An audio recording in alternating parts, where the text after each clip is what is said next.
آج میں آپ حضرات کے سامنے ایک صحابی رسول صلی اللہ علیہ وسلم کا ایک قصہ شیئر کرنا چاہتا ہوں، جس کی تمہید نڈر تھا، جنرل تھا، تاجر تھا، گورنر تھا۔ پکڑ کر لایا گیا، مسجد نبوی صلی اللہ علیہ وسلم میں ستون کے ساتھ باندھ دیا گیا۔ رسول پاک صلی اللہ علیہ وسلم تشریف لے گئے، دیکھا خوبصورت چہرہ، لمبا قد، توانا جسم، بھرا ہوا سینہ، اکڑی ہوئی گردن، اٹھی ہوئی نگاہیں، ایک حسین نوجوان ہے۔ حکمرانی کے جتنے عیب ہیں سب کے سب اس کے اندر پائے جاتے ہیں۔ سرکار دو عالم صلی اللہ علیہ وسلم آگے بڑھے، فرمایا ثمامہ کیسے ہو؟ ثمامہ بولا گرفتار کر کے پوچھتے ہو کیسا ہوں؟ رسول پاک صلی اللہ علیہ وسلم نے فرمایا کوئی تکلیف پہنچی ہے؟ ثمامہ کہتے ہیں نہ تمہاری تکلیف کی کوئی پرواہ، نہ تمہاری راحت کا کوئی خدشہ، جو جی چاہے جیسا جی چاہے کر لو۔ رسول پاک صلی اللہ علیہ وسلم نے فرمایا بڑا تیز مزاج آدمی ہے۔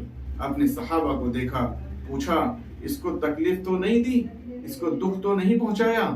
عرض کرتے ہیں یا رسول اللہ صلی اللہ علیہ وسلم گرفتار ہی کیا گیا ہے، دکھ کوئی نہیں پہنچایا گیا۔ آپ صلی اللہ علیہ وسلم نے فرمایا ثمامہ ذرا میری طرف آنکھ اٹھا کر دیکھو تو صحیح۔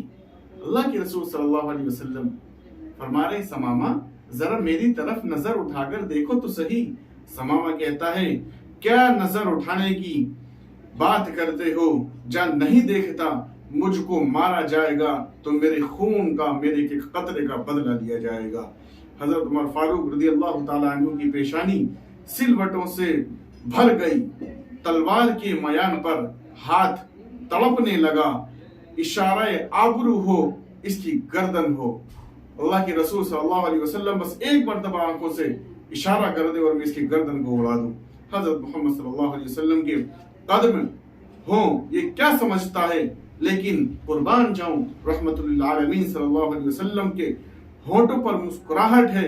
فرمایا جتنا غصہ ہے جی چاہے نکال لو، لیکن ہمارا چہرہ دیکھ لو۔ اس نے مدینے والوں کو دیکھا ہی نہیں تھا۔ لوگوں یہ وہ پیغمبر رحمت للعالمین صلی اللہ علیہ وسلم کہ جن کے نقش قدم پر ہم نے چلنا ہے۔ تب تھا، تب بھی گالیاں کھائیں، شکن نہیں ڈالی۔ آج تاجدار ہیں، اپنے گھر میں گالی سنتے ہیں، لیکن پیشانی پر شکن نہیں ڈالتے ہیں۔ فرمایا کوئی بات نہیں، میری بستی کی طرف تو نگاہ ڈالو۔ اگر میری طرف نہیں دیکھ سکتے ہو تو میری بستی کی طرف نگاہ ڈالو۔ اس نے کہا میں نے روم و یونان اور مصر اور ایران کی بستیاں دیکھی ہیں، اس بستی کو کیا دیکھوں؟ رحمت للعالمین صلی اللہ علیہ وسلم نے فرمایا کوئی بات نہیں۔ دوسرے دن آئے پھر وہی جواب۔ تیسرے دن پاک پیغمبر رسول اکرم صلی اللہ علیہ وسلم آئے، فرمایا ہم تجھ سے کچھ نہیں مانگتے، ذرا دیکھ تو لو۔ کہتا ہے نہیں دیکھتا۔ اب ہمیشہ مسکرانے والے پیغمبر صلی اللہ علیہ وسلم نے مسکرا کر فرمایا جاؤ ہم نے اسے چھوڑ دیا ہے۔ کس شخص کو جس نے جواب دیا اور آپ کی ہر بات پر اس نے سختی سے رد عمل کیا۔ فاروق اعظم رضی اللہ تعالیٰ عنہ وہاں کھڑے ہوئے ہیں، وہ صرف اس بات کا انتظار کر رہے ہیں کہ ایک مرتبہ اللہ کے رسول صلی اللہ علیہ وسلم آنکھوں سے اشارہ کر دیں اور میں اس کی گردن کو اڑا دوں۔ لیکن قربان جاؤں کیا فرماتے ہیں کہ ہم نے اسے چھوڑ دیا ہے، چلے جاؤ، ہم نے اسے رہا کر دیا ہے، ہم تجھ سے کچھ نہیں کہتے، جاؤ۔ اور اپنے صحابہ اکرام کو جن کی تلواریں ثمامہ کی گردن کاٹنے کے لے جا کر اس کو مدینے سے رخصت کر دو، انہوں نے چھوڑا۔ پلٹتے ہوئے اس کے دل میں خیال آیا بڑے حکمران بھی دیکھے، محکوم بھی دیکھے، جرنیل بھی دیکھے، مگر اتنا حوصلے والا کبھی نہ دیکھا اور کوئی نہ دیکھا۔ اس کے چہرے کو دیکھوں کیسے؟ بس ایک نگاہ پہ ٹھہرا ہے فیصلہ دل کا، پھر دیکھتا ہے، دیکھ کر سرپٹ بھاگا، دوڑ لگا دی۔ اور پھر ثمامہ کہتے ہیں کہ قدم آگے کی طرف بھاگ رہے تھے اور دل پیچھے کی طرف بھاگ رہا تھا۔